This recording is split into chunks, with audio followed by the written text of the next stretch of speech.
नमस्ते. साखर वाढली आहे, ओळखा हे 10 संकेत. डायबिटीसमध्ये काय खावे आणि काय खाऊ नये, पारंपरिक रामबाण उपाय. नंबर 1. हल्ली साखर वाढण्याची किंवा डायबिटीसची समस्या इतकी सामान्य झाली आहे की प्रत्येक दुसऱ्या घरामध्ये आपल्याला हा रुग्ण दिसतो. मग ती घरातील जबाबदाऱ्या ओढणारी स्त्री असो, कष्टाचे काम करणारा पुरुष असो व आजची तरुण मुलं मुली. पण खरं तर साखर वाढणं म्हणजे घाबरून हातपाय घालण्यासारखं आजार नाही, तर शरीराने दिलेला हा एक अलार्म आहे की आता स्वतःच्या जीवनशैलीत बदल करण्याची वेळ आली आहे. नंबर 2. आपल्या पोटाच्या मागे पॅनक्रियाज नावाची एक छोटी ग्रंथी असते, जिला आपण स्वादुपिंड म्हणतो. ही ग्रंथी संपूर्ण शरीराचं साखरेचं इंजिन चालवत असते. जर ही ग्रंथी सुस्त झाली तर मग रक्तात साखर साठणं आणि थकवा येणं अशा तक्रारी सुरू होतात आणि आपल्याला कळतही नाही की हे नेमकं काय होतंय. नंबर 3. ही ग्रंथी इन्शुलिन तयार करते, जी रक्तातील साखरेला पेशींच्या आत नेऊन आपल्याला ताकद देते. पण जेव्हा ही नीट काम करेनाशी होते तेव्हा रक्तातील साखर पेशींच्या आत न जाता रक्तातच साचून राहते. जसं दिव्यामध्ये तेल भरपूर असतं, पण जर वातच नीट नसेल तर प्रकाश पडत नाही, फक्त काळी काजळी साठते. अगदी तसंच इन्शुलिन नीट नसेल तर अन्नाचं ऊर्जेत रूपांतर न होता फक्त साखर साठत जाते आणि चरबी वाढत जाते. नंबर 4. साखर नियंत्रणात ठेवणं म्हणजे फक्त रोज सकाळी उठून एक गोळी गिळणं नाही, तर ती एक मलमपट्टी आहे. साखर नॉर्मल असणं हे दाखवतं की तुमच्या शरीराने रक्ताची आतून योग्य सफाई केली आहे. जसं नदीचं पाणी वाहतं असेल तरच ते शुद्ध राहतं, साचलं की त्याला शेवाळ धरतं. तसंच शरीरातील साखरेला साचून न देता व्यायामाने आणि योग्य आहाराने ती वाहती ठेवणं म्हणजेच खरं आरोग्य आहे. आपल्या शरीराची यंत्रणा व्यवस्थित चालवण्यासाठी रक्तातील साखर योग्य असावी लागते. पण जेव्हा ही साखर रक्तामध्ये साचून राहते तेव्हा शरीर आपल्याला 10 महत्त्वाचे संकेत देतं, जे आपल्या शरीराची बिघडलेली घडी दर्शवतात. बघा, हे 10 संकेत तुमच्या शरीरात दिसतायत का? सावधान, याकडे मुळीच दुर्लक्ष करू नका. नंबर 1. सतत तहान लागणे आणि घसा कोरडा पडणे. तुम्ही तांब्याभर पाणी प्यायलात तरी देखील थोड्याच वेळात पुन्हा घसा सुकल्यासारखा होतोय का?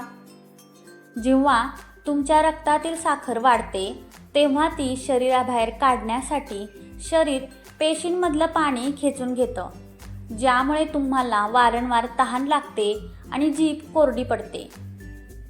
नंबर 2. रात्रीच्या वेळी वारंवार लघवीला उठावं लागणं.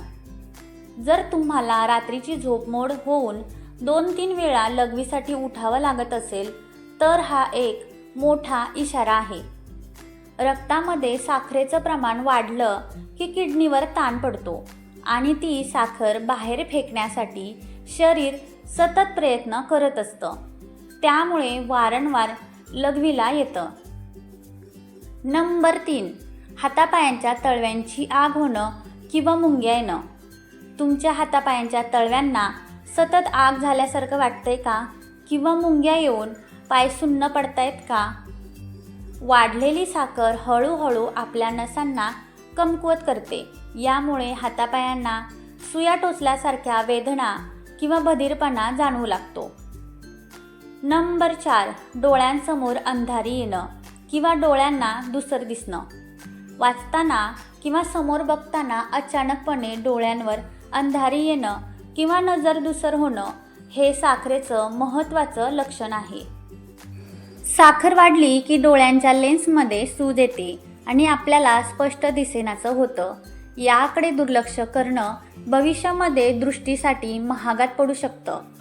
नंबर 5. कितीही खाल्लं तरी पुन्हा लगेच भूक लागणं.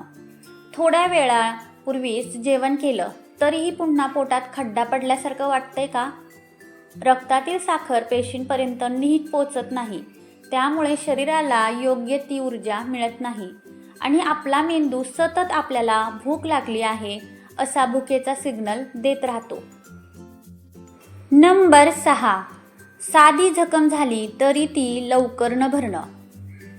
काम करताना एखादा कट लागला किंवा साधं खरचटलं तरी ती जखम भरायला आठवडा उलटून जातोय का?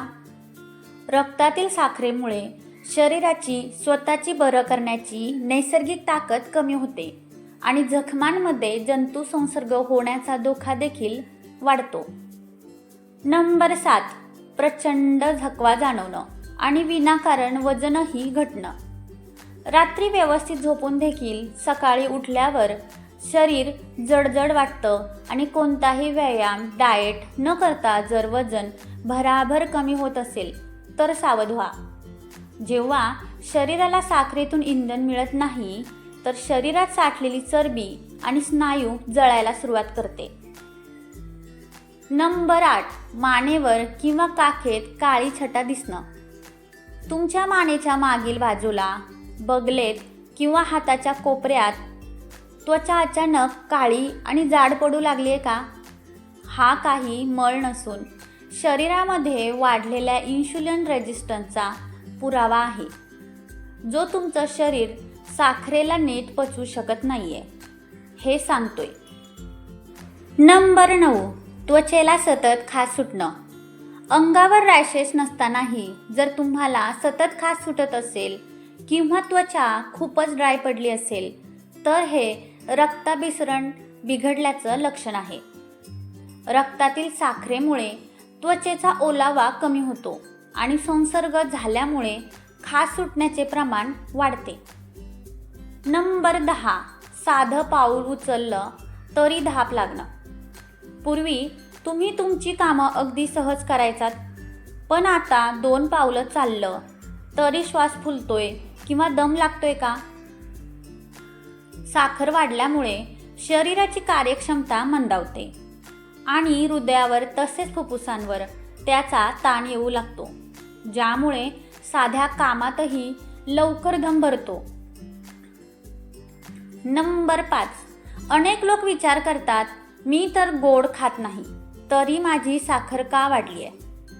मित्रहो, ही केवळ गोडाची गोष्ट नाही, तर हे तुमच्या विस्कटलेल्या जीवनशैलीचं लक्षण आहे. डायबिटीसमध्ये काय खावे? Best foods. पालेभाज्या, मेथी, पालक व कारलं या भाज्या तुमच्या रक्तासाठी अमृतासमान आहेत. कारल्याचा रस जरी चवीला कडू असला तरी तो रक्तातील साखरेला मुळापासून उपटून काढतो. भरड धान्य, पांढरा तांदूळ आणि मैदा सोडून ज्वारी, बाजरी आणि विशेषतः नाचणीची भाकरी खायला सुरू करा. नाचणीतील तंतुमय पदार्थ म्हणजेच फायबर साखरेला एकदम वाढू देत नाहीत.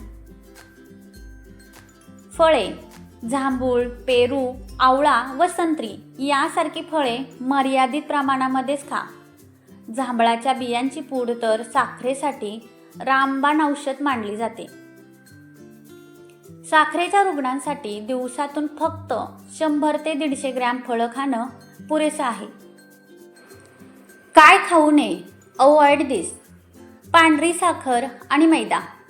साखर तर पूर्ण बंद करायचीच आहे, पण बिस्किटं, खारी, टोस्ट किंवा पांढरा ब्रेड तेही पूर्णपणे टाळा. हे पदार्थ पचायला जड असतात आणि साखरेची पातळी देखील वाढवतात.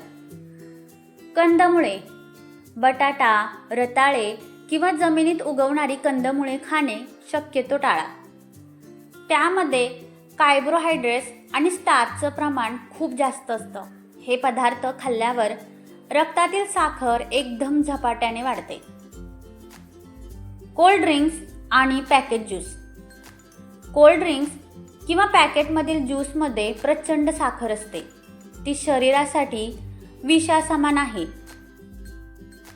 आता आपण बघूया आपल्या आजीच्या बटव्यातील काही घरगुती रामबाण उपाय. नंबर 6, सगळ्यात आधी सकाळी उठल्याबरोबर जांभळाच्या बियांची पूड कोमट पाण्यासोबत घेऊन बघा. पूर्वीच्या काळी जेव्हा औषधं नव्हती तेव्हा जांभळाची बी वाळवून त्याची पूड घेणं साखरेसाठी सर्वोत्तम मानली जायची. हे तुमच्या रक्तातील साखरेला मुळापासून शोषून घेण्याचं काम करते. नंबर 7, मेथी दाणे आणि ओवा. रात्री 1 चमचा मेथी दाणे आणि अर्धा चमचा ओवा पाण्यामध्ये एकत्र भिजत घाला. सकाळी हे पाणी उकळून कोमट असताना प्या. ओव्यामुळे गॅसचा त्रास कमी होतो आणि मेथी साखरेला रक्तामध्ये साठू देत नाही. नंबर 8, बेलपान. बेलपान हे साखरेच्या रुग्णांसाठी वरदान आहे. रोज केवळ 2 बेलपानं चावून खाल्ली तरी शरीरातील इन्शुलिन तयार करण्याची क्षमता वाढते आणि ग्रंथीला ताकद मिळते. नंबर 9, वज्रासन आणि कपालभाती. जेवणानंतर 10 मिनिटे वज्रासनामध्ये बसा आणि सकाळी 15 मिनिटे कपालभाती प्राणायाम करा. शरीराची हालचाल झाली तरच साखरेचं ऊर्जेमध्ये रूपांतर होईल.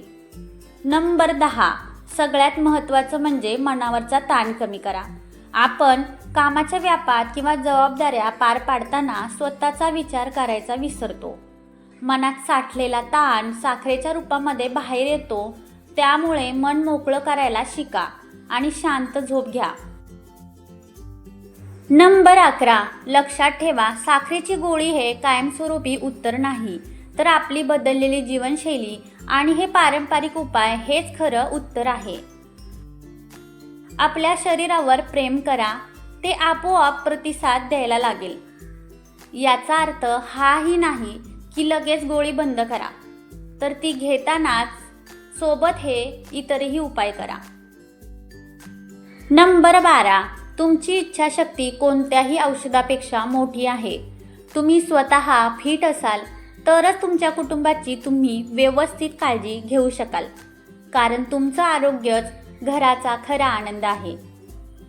तुम्हाला हा व्हिडिओ मनापासून उपयोगी वाटला असेल तर लाईक करा आणि ज्यांना याची गरज आहे त्यांच्यासोबत शेअर करा. स्वस्थ रहा, स्वतःची काळजी घ्या. धन्यवाद.